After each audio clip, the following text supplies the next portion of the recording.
I-turn on ninyo ito sa inyong cellphone dahil tipid ito sa battery ng inyong cellphone. At mas mabilis kapag pinipindot ninyo ang inyong mga apps, ito ay smooth. Lumalabas kaagad yung mga apps na yan na hindi na naghahang. At ang isa pa, ito ay angkop kapag ang cellphone mo ay luma na. Hindi maglalag, hindi bumabagal. Kaya diba napakaganda? Lalo pa karamihan sa atin ay luma na yung cellphone. Kaya i-check nyo ito at i-turn on. At kapag ikaw ay nagkakaedad na, kapag gumagamit tayo ng ating cellphone, medyo nahihilo tayo kasi sa galaw ng ating cellphone. Kaya napakaganda ito para sa atin na dapat nating i-turn on. Isama ko na yung sarili ko kasi nagkakaedad na rin ako. At talagang kailangan ko ito.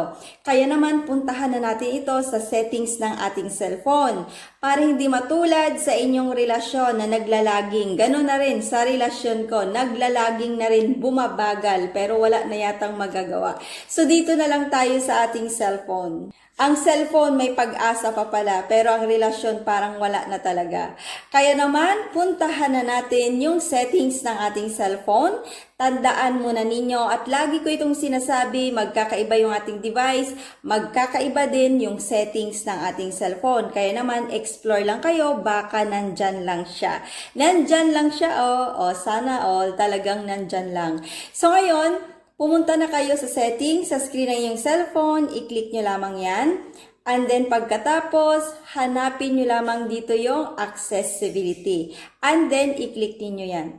And then, nandito na kayo, meron ditong vision enhancements. Kaya, i-click ninyo yan. And then, pagkatapos, eto na. Nandito yung ating hinahanap. Hindi si X, kundi yung settings na yon.